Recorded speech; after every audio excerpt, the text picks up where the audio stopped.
오른쪽은 로마, 이쪽은 서바나라고 그래요. 이쪽은 소아시아라고 그러고요. 그리고 이렇게 쭉 내려오는데 요 아래 지역에 이렇게 보면 고린도라고 하는 시가 하나 있습니다. 거기는 시입니다. 시. 근데 아래로는 지중해가 흐르고 있고 옆으로는 에게해가 가운데로 흐르고 있어요.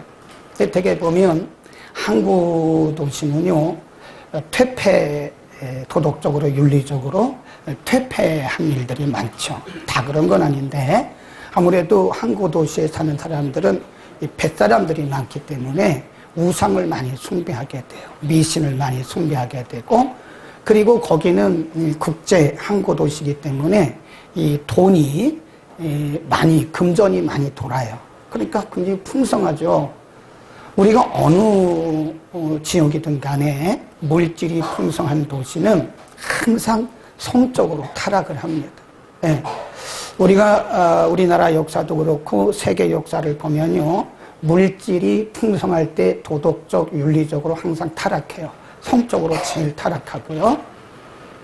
그런데 우리가 이제 이렇게 전 세계적으로 보면 GNP가 낮은 나라일수록 도덕적, 윤리적 수준이 높아요. 기준이 높습니다. 그러나 이렇게 다 그런 건 아닌데 대체로 보면 물질이 풍성한 나라, 그런 지역들은 성적으로 타락하고 퇴폐한 일들이 많고 윤리적, 도덕적으로 많이 무너지는 경우를 보죠. 고린도가 그런 거예요. 그 지역에 세워진 고린도에는 그런 세상의 영향을 받고 있어요.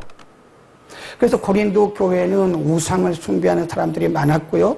그러니까 하나님을 섬기면서도 우상 숭배하는 거예요. 또 간음하는 사람들이 있었어요. 교회 안에 간음자들이 있었어요. 심지어는 근친상간, 가족들끼리 결혼하고 성행위를 하는 그런 근친상간이 교회 안에 버젓이 있었다. 또 교회 성도들끼리 소송을 합니다. 소송.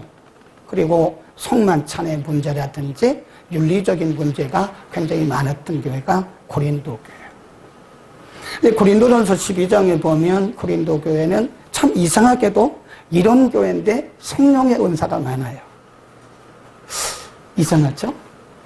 우리는 이것을 보면 하나님의 역사는 대체로 상대적이라는 것을 볼 수 있어요.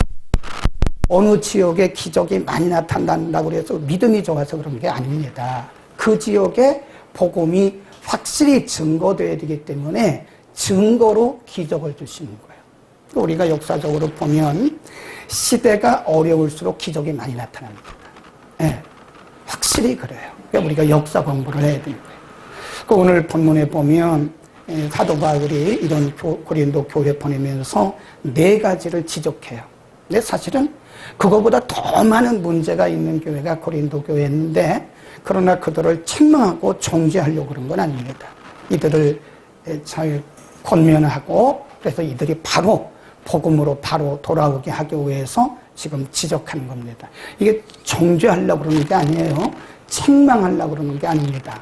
그래서 오늘 본문에 보면 1절에서 5절까지 보면 사도 바울이 사용한 그 히스토리가, 역사가 뭐냐면 그겁니다.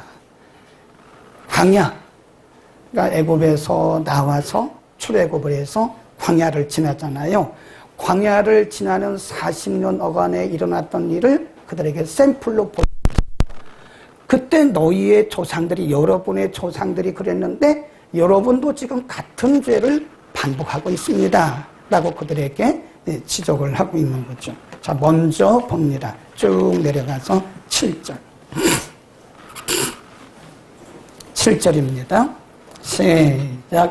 저희 중에 어떤 이들이 너희는 우상 숭배하는 자가 되지 말라. 기록된 바 백성이 앉아서 먹고 마시며 일어나서 떼놓는다 함과 같으니라.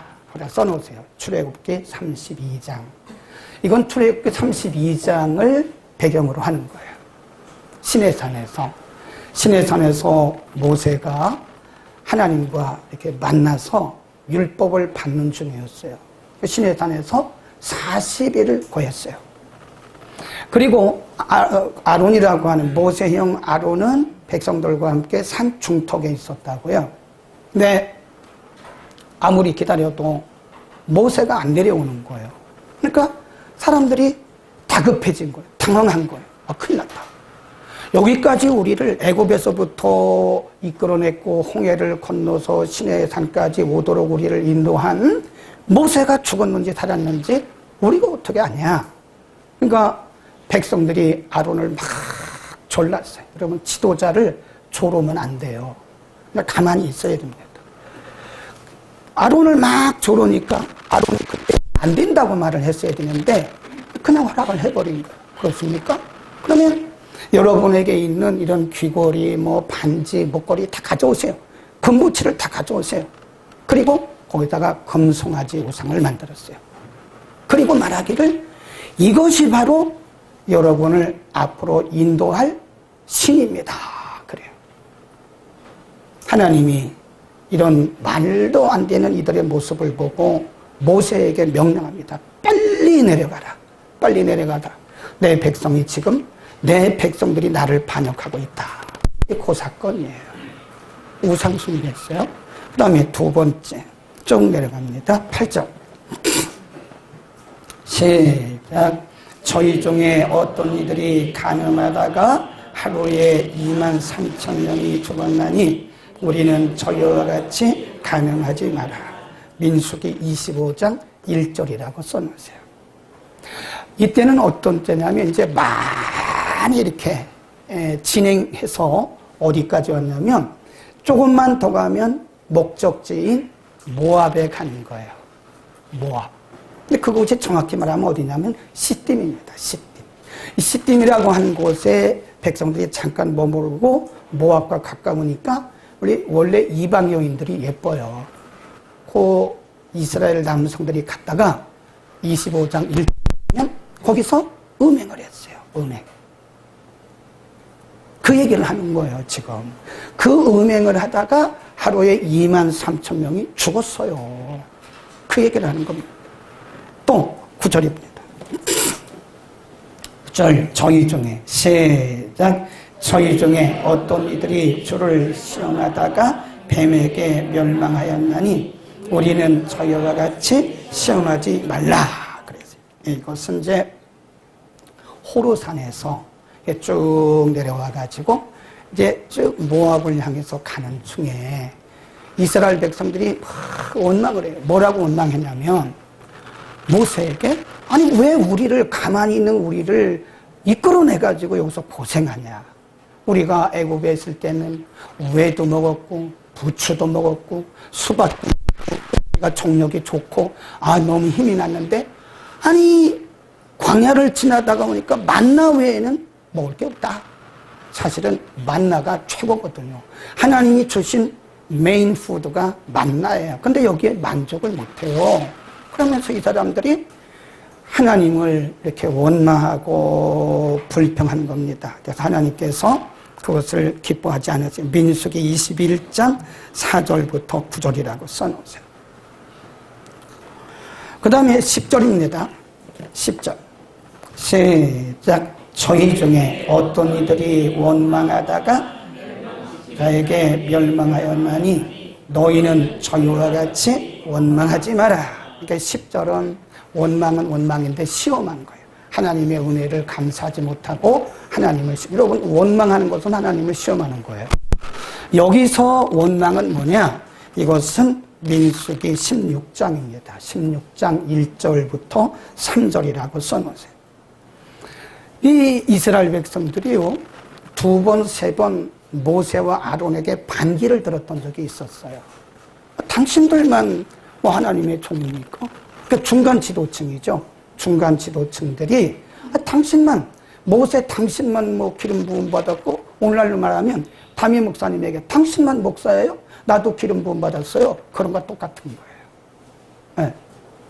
그러니까 고라 일당이 당을 짓습니다. 250명, 300명 당을 지어가지고 막 모세에게, 아론에게 막 반역하는 거예요. 당신들만 하나님의 종이냐? 당신들만 기름 부음을 받았냐? 우리도 하나님의 종이다. 우리도 기름 부음을 받았다고 막 원망했어요. 그러는데 갑자기 땅이 쫙 갈라졌어요. 250명이 생매장이 됐어요. 그 사건 아시잖아요. 250명이 생매장 됐어요. 땅이 쫙 갈라지고. 그것은 왜냐면 공동체 질서를 위해서 그럽니다. 모세와 아론이 특출난 사람이 아니에요. 만일 모세와 아론이 지금 하나님께서 세우신 리더십인데 리더십이 흔들리면 이스라엘은 다 흔들리는 겁니다. 그러니까 하나님이 이스라엘 공동체를 위해서 그렇게 권위에 도전했던 250명 고라 일당 이런 사람들을 하루에 그냥 순식간에 250명이 생매장된 거예요. 그런 거 하지 말라는 거예요. 네. 그래서 지금 여러 가지 쭉 우상 숭배하지 마라, 간음하지 마라, 하나님을 시험하지 마라, 원망하지 마라. 이것이 우리의 뭐가 된다 그래요? 6절로 갑니다. 6절. 이런 일은 세작 그런 일은 우리의 거울이 되어 우리로 하여금 저희가 즐겨한 것 같이 즐겨하는 자가 되지 않게 하려 함이라. 11절. 세작 저희에게 당한 이런 일이 거울이 되고 거기까지만 거울이란 말이 두 번 나와요. 근데 원문에는 거울이란 말이 없어요. 이거를 번역하는 과정에서 유럽 우리가 보는 그 RSV라고 하는 개역 성경만 미러라고 하는 말을 썼어요. 근데 사실은 거울이 아니에요. 그 원문을 제가 찾아봐서 우리말 번역에는 다른 영어 성경 봐도 거울이란 말을 찾아볼 수가 없는데 우리말 성경은 왜 이거를 거울이라고 했지? 그래서 그 원어를 찾아보니까 이게 투포스라고 하는 건데요. 투포스라고 하는 건 뭐냐면 이게 치잖아요. 이렇게 너무 세게 쳤다. 이렇게 빵 치면 여기에 이제 흔적이 생겨요. 흔적. 네, 흔적. 그렇죠? 여기 이제 예를 들어서 팍 쳤다고요. 그럼 여기 흔적이 생기잖아요. 그러면 다른 사람들이 볼 때, 아, 거기 잘못 가면 또 닿겠구나. 그러면 다치겠구나. 그래서 그게 뭐가 되냐면 번복이가 된대요. 번복이. 아, 경고입니다. 여기 이렇게 가면 다칩니다라고 하는 투포스라고 하는 것은 그런 의미예요. 그런 흔적. 거기다 써놓으세요. 번복이, 흔적. 그런 뜻입니다. 투포스. 그러니까 이런 일들이 광야에서 우상하다가 하나님께 혼나고 또 간음하다가 하루에 23,000명씩 죽고 또 권위에 도전하다가 생매장되고 이런 일들이 뭐냐? 투포스가 된다는 거예요. 그게 뭐냐? 흔적의 흔적. 거울 번역 잘했어요. 우리의 거울이라는 거울. 네? 거울이라는 겁니다. 그래서 누구라도 그때 있었던 것 같이 원망하고 하나님 시험하고 간음하고 우상 숭배하면 그때처럼 우리도 그렇게 될 가능성이 있다는 거예요. 하루에 250명이 뭐 생매장되고 23,000명이 죽고 그런 거는 아니겠지만 하나님께서 분명히 그런 일들에 대해서는 반드시 진노하신다고 하는 것을 우리에게 말씀해 줍니다. 제가 염려하는 게요, 현대 기독교인들이 듣는 게 너무 많습니다. 제가 볼 때 필요 이상으로 많이 들어요. 유튜브를 통해서 어떤 분은 하루에 30편의 설교를 듣는데 그거 하지 마세요. 헷갈립니다. 헷갈려. 은혜 못 받습니다. 우리가 약을 먹어도 계속 같은 약을 먹잖아요. 그러면 내성이 생기더라고요. 제가 이제 교회 들어오지도 않는데요. 은혜를 못 받습니다. 은혜를 못 받아요. 내성이 생긴 거예요. 내성이 생겨서 은혜를 못 받아요. 왜 그러냐? 거기 이유가 하나 있어요. 중요한 이유가 있습니다. 여러분 설교를 50편 들어도 우리가 그거를 personal apply라고 해요. 개인적인 적용을 하지 않으면 거기에 절대로 능력이 안 나타납니다. 설교를 100편 듣고 읽어도 내가 그 설교 내용이 내게 해당된다고 하는 개인적 적용이 없잖아요. 그러면 아무런 역사 없어요. 그러니까 변화가 없어요. 10년가도 변화가 없고 20년가도 변화가 없고 달라진 게 없어요. 가치관의 변화도 없고 인생관의 변화도 없고 세계관의 변화도 없고. 네, 그렇습니다. 이걸 안 해서 그런 거예요. 개인 적용. 그래서 여러분, 우리가 설교를 단 한 편을 들어도요, 그거를 정말 내 말씀으로 믿으세요. 그리고 그 말씀 내 말씀으로 받으세요. 그리고 그 말씀을 내 삶에 적용해 보세요. 그러면 거기에 하나님의 말씀은 살았고 운동력이 있기 때문에 아주 폭발적인 능력이 나타나요. 아멘. 그 얘기입니다. 그 얘기입니다. 우상 숭배하지 마라. 이것은 너희의 거울이다. 이것은 너희의 거울이다. 그 말은 이거를 수천 년 전에 일어났던 그런 히스토리로, 역사로 생각하지 마라 이거예요. 저는 오래 목회를 했잖아요. 근데 성도들이 변화되지 않는 걸 보면서 어떤 때는 굉장히 낙심합니다. 내가 오늘도 설교를 또 해야 되는데. 어떤 때는 계란을 가지고 바위를 치는 것 같은 그런 느낌을 받을 수 있어요.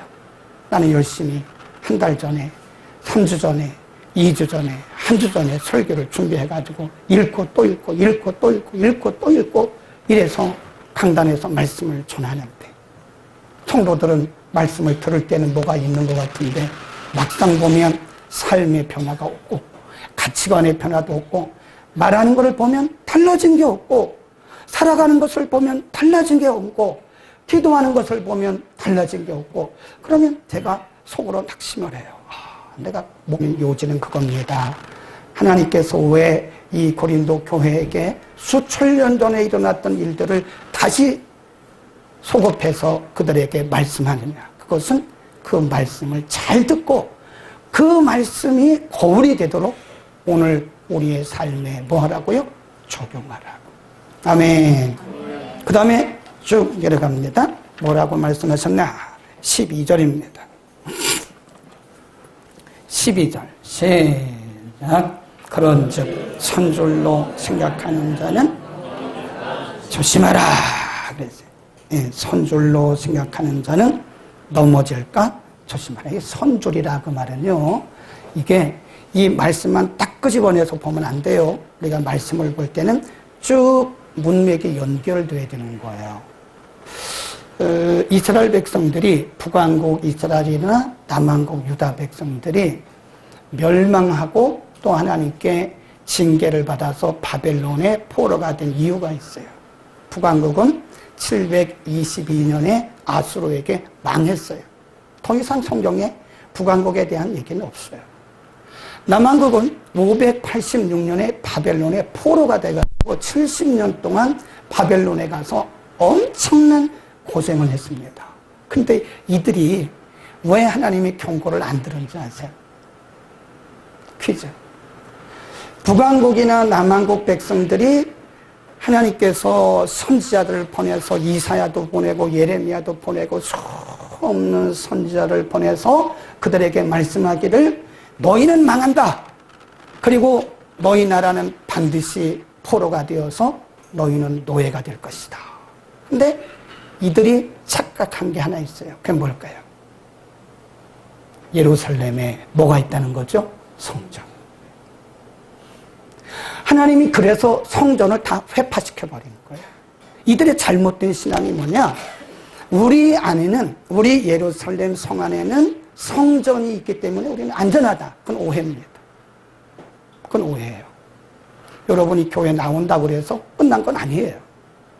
나 오늘 11시 예배 갔다 왔는데? 아닙니다. 그거로 끝난 건 아닙니다. 11시 예배 끝나도 예배 참석해서도 교회 문을 열고 나가는 순간에 거기서 또 예배가 삶으로 드려지는 예배가 계속 이어지는 거예요. 이원화된 그런 이분법적인 그런 생활을 하면 안 돼요. 착각하지 마세요. 나는 세례를 받았으니까 구원받을 거야. 아닐 수도 있습니다. 정신 차려야 돼요. 세례도 우리가 진짜 예수님을 믿고 세례받았으면 당연히 구원받습니다. 그러나 타에 의해서 아니면 어쩌다 보니까 내가 세례를 받았어요. 진종 세례를 받든지 세례 받았어요. 그 사람들이 다 구원받냐? 저는 그렇지 않다고 생각을 합니다. 그 중에 진짜 예수를 믿고 영접한 사람은 당연히 예수를 믿었으니까 구원받는 거죠. 그러나 형식적으로 한 사람은 구원받지 못합니다. 천국에 못 갑니다. 경고예요, 경고. 너희 안에 예루살렘 안에 성전이 있다고 해서 너희가 안전하다고 생각하지 마라. 그래서 하나님이 바벨론 군대를 보내가지고요, 제일 먼저 회파한 것이 솔로몬 때 지은 성전을 다 불타버렸어요. 봐라, 성전이 중요한 게 아니라는 거예요. 성전이. 너는 이미 마음이 내게서부터 떠났어. 마음이 너희는 내게서부터 떠났어. 이 성전을 지나치게 의지하고 믿는 성전신앙, 위험합니다. 위험해요. 근데 그것이 경고라는 거예요, 경고. 손절로 생각하는 자는 넘어질까 조심하라. 그 말은 고린도 교회 성도들 중에는요, 어떤 사람들은 저는 잘하고 있습니다. 그런 사람들을 얘기합니다. 저는요, 열심히 하고 있습니다. 저는 문제 없습니다. 이런 사람들을 얘기하는 거예요. 저는 잘하고 있기 때문에 그런 말씀이 저하고는 상관이 없습니다. 아마 지금도 말씀 들으면서 자꾸 조는 분들 계시는데 졸리죠? 이게 나하고는 상관이 없다고 생각할 수도 있어요, 이게. 그건 목사님 수천 년 전 얘기인데 나는 잘하고 있는데 괜찮다. 그런 거를 얘기하는 거예요. 선졸로 생각하는 자는 넘어질까 조심해야 됩니다. 그래서 우리는 늘 경성해야 돼요. 이거 갖고는 안 되지. 이 믿음 갖고는 안 되지. 내가 이 정도 주를 섬겨서는 안 되지. 내가 더 믿음을 가져야 되고, 내가 더 확신을 가져야 되고, 내가 더 하나님을 더 섬겨야 되고, 갖고는 안 되지. 늘 자기를 자책해야 되는 거야. 아멘. 겸손해야 됩니다. 겸손해야 돼요. 13절 마지막 이 부분은 우리가 되게 시험당하고 있는 성도들에게 많이 드리는 말씀인데요. 13절만 이렇게 탁 핀센트로 뽑으면 맞아요. 그런데 이 말씀은 그게 아니에요. 이 말씀은 앞에서부터 쭉 문맥이 이어져 가야 되는 겁니다. 예, 물론 이 말씀만 하면 다시 읽어보세요. 시작. 사람이 감당할 시험 밖에는 너희에게 당한 것이 없나니 오직 하나님은 미쁘사 너희가 감당치 못할 시험당함을 허락지 아니하시고 시험당할 즈음에 또한 피할 길을 내사 너희로 능히 감당하게 하십니다. 그렇죠. 우리가 시련당할 때, 우리가 시험 받을 때 이 말씀 참 많이 읽잖아요. 그렇죠? 네, 맞아요. 근데 이 말씀은 한 절만 핀센트로 꼭 집어내면 그게 맞아요. 근데 성경은 그렇게 보는 게 아닙니다. 성경은 문맥이 이어져야 되는 거예요. 네, 문맥이 이어지는 거예요. 1절부터 13절까지가 한 단락입니다. 그래서 이 단락 안에 있는 말씀이 다 연관된 거예요. 내용이 이렇게 같이 흘러가는 겁니다. 이것만 꼭 집어서 얘기하면 큰일 납니다. 네, 가끔 보면 설교자들이 성경의 전체를 안 보고요, 한 절만 핀센트로 탁 집어가지고 그거를 가지고 막 은혜 설교를 하더라고. 맞기는 맞아요. 그런데 그게 전체적인 문맥의 흐름과 전혀 반대가 될 때도 있어요. 그러니까 성경을 볼 때는 우리가 앞뒤 문맥을 다 보셔야 됩니다. 아시겠죠? 네, 성경을 볼 때는 한 절만 보고 그러면 안 됩니다. 한 장만 보고 그것이 다라 생각하면 안 돼요. 한 장을 봤으면 그 앞장도 봐야 되고 그 뒷장도 봐야 돼. 그래서 이게 전체적인 문맥의 흐름을 잡아야 돼. 그렇지 않으면 우리가 말씀을 오해합니다. 자, 다시 봅니다. 그러면 사람이 감당할 시험 밖에는 너희에게 당할 것이 없다. 이 무슨 얘기냐면 지금 사도 바울을 통해서 4가지 했잖아요. 우상 숭배, 간음, 시험하는 거, 그리고 원망하는 거. 여러 가지 얘기를 쭉 했는데 지금 그들에게 이렇게 교훈을, 권면을 하면서 사실은 이런 일들이 여러분에게 감당할 수 없는 그런 것이 아니라는 거예요. 충분히 감당할 수 있는 하나님의 말씀을 여러분에게 주신 겁니다. 그리고 또 이렇게 말씀하잖아요. 감당할 것이 없나니 오직 하나님은 미쁘사 너희가 감당치 못할 때는 시험당할 쯤에는 또한 피할 것.